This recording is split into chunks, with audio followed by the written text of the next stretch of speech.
आज हम जिस घटना के बारे में बात कर रहे हैं वो एक बहुत ही पीड़ादायक और देश को झकझोर कर देने वाली घटना है, जो कि कोलकाता में एक मर्डर एंड रेप केस हुआ एक हम डॉक्टर साहिबा के साथ।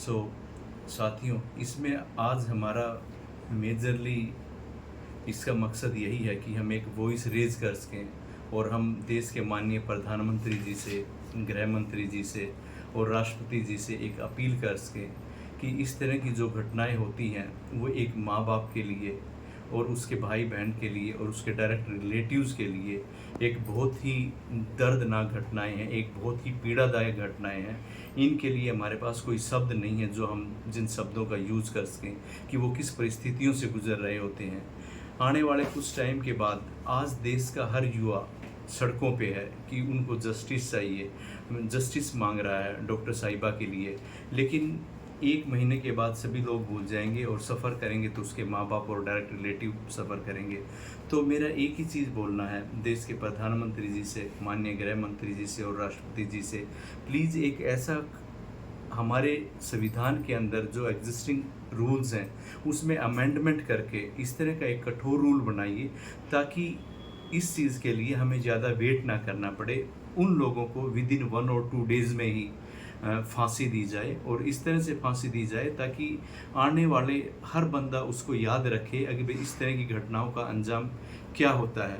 क्योंकि इसमें तो हमें पता ही चल जाता है विद इन 1 और 2 डेज़ यदि उसने रेप किया है, मर्डर हुआ है, तो इसमें तो कोई ज़्यादा वेट करने वाली चीज़ें भी नहीं हैं।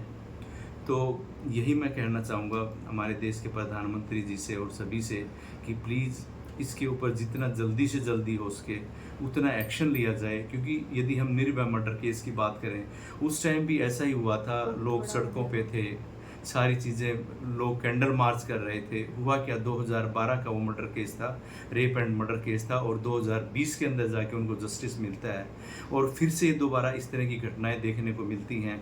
और ऐसा नहीं है कि क्योंकि ये तो एक प्रोफेशन में एक डॉक्टर थी जो कि हमारी सोसाइटी में एक बहुत ही अच्छा और हाई प्रोफाइल प्रोफेशन माना जाता है।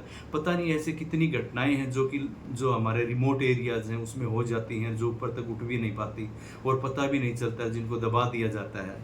तो इसलिए मेरी यही रिक्वेस्ट है हमारे देश के जितने भी जो टॉप मोस्ट अथॉरिटीज़ हैं जो रूल में अमेंडमेंट कर सकते हैं, प्लीज़ करिए और ताकि हमारे आने वाले टाइम है उसको हम सुधार सकें, इस तरह की घटनाएं ना हो और एक मानवता का सभी को संदेश दे सकें। और यदि हमारी जो भी बहन हैं, बेटियां हैं, यदि वो वर्किंग प्लेस पे सेफ़ नहीं हैं और यदि हम सिक्योरिटी नहीं दे सकते हैं तो वो कैसे तो जॉब करेंगी, कैसे बाहर जाएंगी। मतलब देखा जाए तो हम उनके अधिकारों को ही सिक्योर नहीं कर पा रहे हैं। तो हमारी यही रिक्वेस्ट है कि उनके ऊपर फोकस किया जाए और रूल कड़े से कड़े बनाए जाएं। Thank you.